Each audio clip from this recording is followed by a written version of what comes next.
Pernah nggak kamu bayangin lagi jalan di tengah kota besar, gedung pencakar langit itu tinggi-tinggi banget, mobilnya padat, orang-orang itu sibuk dengan kerjaan dan kesibukan masing-masing. Semuanya hampir bisa dikatakan terasa aman, modern, dan nggak mungkin ada yang bisa ngeganggu.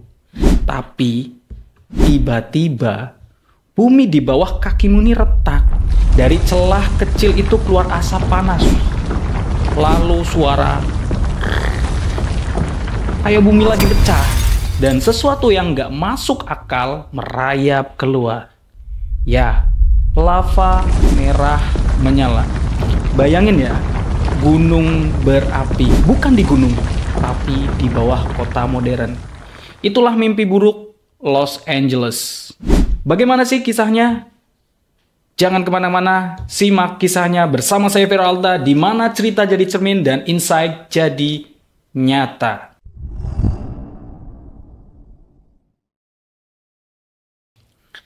Oke guys, jadi cerita ini dimulai di gorong-gorong yang gelap, lembab. Cuma lampu senter para pekerja yang nyorot ke dinding. Uap putih itu tapi bikin pandangan itu kabur. Nah, di dalam gorong-gorong itu panas banget di sini, kata atau ungkap salah satu pekerja. Dan dia menempelkan tangan ke dinding. Rasa panas gitu kan, langsung ditarik. Tikus-tikus melihatnya itu mati berserakan, tapi laporan mereka cuma dianggap sepele. Ya, mungkin karena kebocoran gas, ungkap salah satu yang diberikan laporan tersebut. Di sisi lain, Dr. Amy Barnes, ahli geologi, yang lagi ngecek tanah di lapangan, termometer itu di angka yang nggak normal. Tangannya itu nyentuh batu dan dia merasa ada getarannya halus. Dia ngomong serius ke pejabat kota. Ini aktivitas vulkanik, ada yang agak aneh di bawah kita. Nah, tapi jawabannya itu seperti nyantai dan ngeremehin. Ayolah, ini Los Angeles. Kita nggak duduk di atas gitu kan. Bukan duduk di atas gunung berapi. Nah, beginilah manusia. Tanda kecil sering diabaikan, dianggap remeh. Padahal justru itulah alarm pertama. Sama kayak di kehidupan kita, kadang sakit, kadang masalah kecil, hubungan dengan keluarga yang renggang. Kalau diabaikan ya bisa jadi masalah besar, bisa jadi bencana besar. Oke, kita lanjut lagi. Besok paginya Los Angeles ini diguncang gempa besar. Orang-orang itu berlarian, berhamburan, ada yang sana kemari saling tabrak. Kaca gedung pecah, mobil saling tabrak. Disinilah muncul Mike Rourke, kepala kantor darurat. Dia harusnya di hari itu tuh libur sama anaknya yang bernama Kelly. Tapi begitu gempa datang, dia bertanggung jawab terlebih dahulu atau pekerjaannya didulukan. Akhirnya si anak ini protes. Kelly protes. "Ayah, kamu kan janji liburan bareng aku." Mike bilang, "Aku tahu sayang, tapi orang-orang butuh ayahmu sekarang." Nah, menurut saya nih, Mike ini adalah pahlawan untuk kota, tapi sering gagal hadir untuk keluarganya. Ya memang tidak menyalahkan juga. Kita pun sering sibuk dengan membuktikan diri di luar, tapi lupa bahwa orang terdekat justru paling butuh kehadiran kita. Nah, di siang harinya, kota ini udah mulai normal lagi. Jalan macet, orang kerja, semuanya sibuk dengan kesibukannya masing-masing. Tiba-tiba, ledakan besar. Jalan meledak, api nyembur tinggi, mobil terbakar, orang-orang menjerit. Retakan besar mulai terbuka, seperti terbuka gitu. Dari di dalamnya merayap keluar sesuatu yang nggak bisa dipercaya. Ya, lava. Seorang pria jatuh ke dalam celah.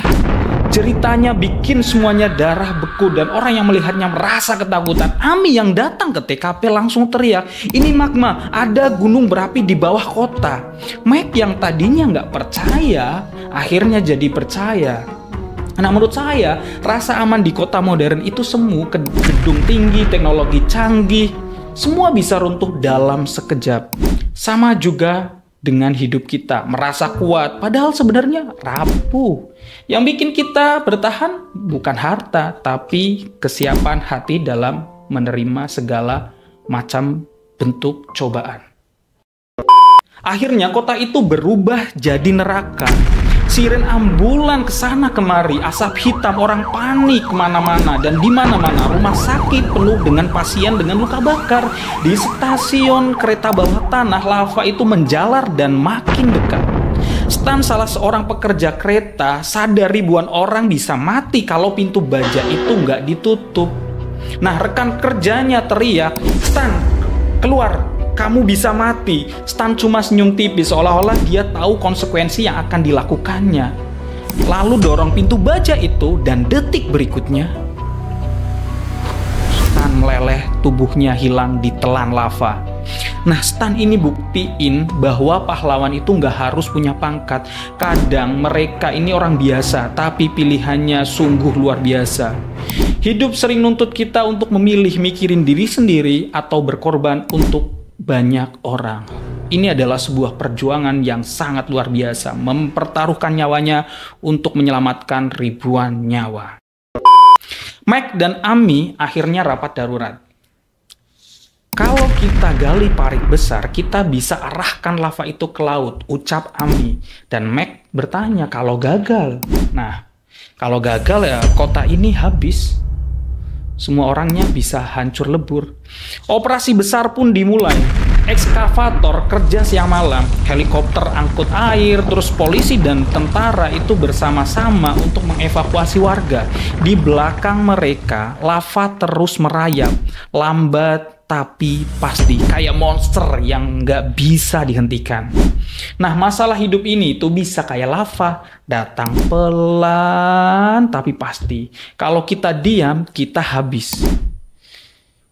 Maka perlu keberanian bikin langkah meski hasilnya belum pasti. Diam hanya mempercepat kehancuran. Akhirnya Kelly, anak Mac yang nekat nolongin korban luka, dia kepisah dari ayahnya. Lava itu makin dekat. Mac itu panik dan memanggil nama anaknya itu, "Kelly, Kelly, Kelly," gitu kan, sambil teriak. Nah, Amy nahan bahunya, percaya dia sekuat kamu. Tapi yang namanya ayah ya pasti panik. Akhirnya Kelly ditarik keluar tepat sebelum lava itu melahap jalan. Mike langsung meluk anaknya erat-erat. Momen Mike ini memeluk Kelly ini bikin sadar yang paling berharga itu keluarga. Saat bencana datang, bukan harta yang kita selamatkan, tapi orang-orang yang kita cintai. Rumah sakit itu ibaratnya seperti medan perang. Menurut saya, kalau melihat kondisinya, dokter dan perawat itu dorong-dorong ranjang pasien keluar gedung. Padahal lava ini udah tinggal berapa meter di belakang. "Cepat, jangan berhenti!" teriak salah seorang dokter. Wajah mereka itu penuh keringat dan debu, tapi langkah mereka nggak goyah. Nah, dokter dan perawat ini tetap berlari meski tahu bahayanya. Itulah keberanian sejati, bukan tanpa takut, tapi tetap bergerak meski takut. Dan keberanian itu bisa menular, bisa memotivasi orang lain agar mereka tidak mundur, agar mereka membantu banyak orang.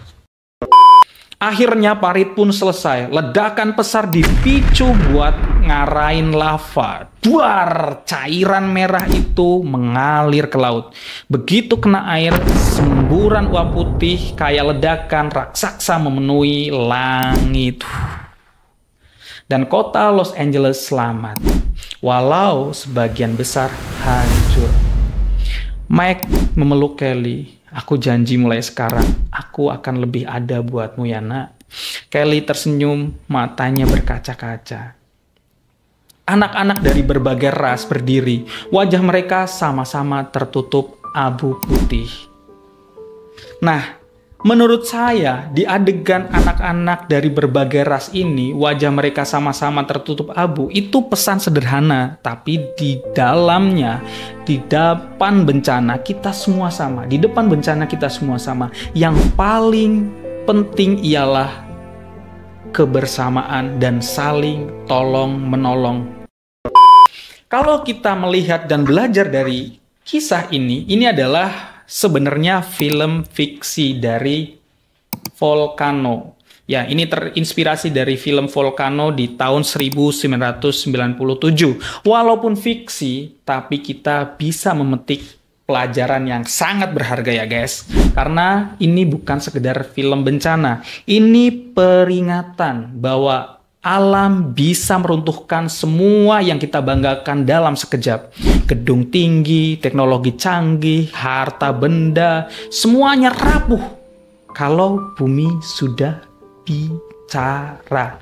Tapi di balik itu, film ini tuh memperlihatkan sisi terbaik manusia. Stan, pekerja biasa yang rela nyawanya hilang demi ribuan orang. Para dokter dan perawat yang setia mendampingi pasien meski lava udah di belakang mereka. Mike yang akhirnya sadar bahwa berjuang bukan hanya untuk kota, tapi juga untuk keluarganya. Dan kalau kita tarik ke kehidupan nyata, lava itu ya bisa berupa apapun. Utang yang makin menumpuk, sakit yang kita abaikan, konflik dengan keluarga yang kita diamkan, atau konflik kepada sesama manusia, ketakutan yang kita simpan sendiri. Ya, awalnya memang kecil, tapi kalau dibiarkan bisa meledak dan melahap segalanya. Nah, pesan pentingnya udah jelas ya, jangan tunggu masalah itu jadi bencana baru kita sadar. Belajarlah peka, ini penting pada diri kita, pada lingkungan kita, pada tanda-tanda yang kecil. Jangan gengsi minta bantuan ini guys. Yang paling penting nih, jangan gengsi minta bantuan. Jangan merasa bisa hadapi semuanya sendirian. Karena sehebat apapun diri kita, kita ini manusia yang bisa setiap saat bisa rapuh. Tapi kita punya kekuatan yang nggak bisa dikalahkan, yaitu apa? Kebersamaan, keberanian, dan kasih sayang. Ingat, keberanian bukan berarti nggak takut guys. Tapi keberanian adalah tetap melangkah meski takut. Kalau Stan saja bisa berdiri di depan lava, kalau para dokter bisa berlari dengan pasien di belakangnya, kalau Mike bisa menyeimbangkan tugas besar dan juga keluarga kecilnya, maka kita pun bisa. Kita bisa menghadapi lava dalam hidup kita, apapun bentukannya. Kalau Los Angeles aja bisa bertahan, kita pun bisa. Kuncinya berani, saling bantu, dan gak pernah menyerah. Itu saja yang bisa saya sampaikan. Semoga bisa bermanfaat untuk diri kita semua. Saya Firda Walta, undur diri. Jangan lupa untuk dukung channel ini. Caranya dengan like, share, and subscribe. Sekian dari saya. Wassalamualaikum warahmatullahi wabarakatuh.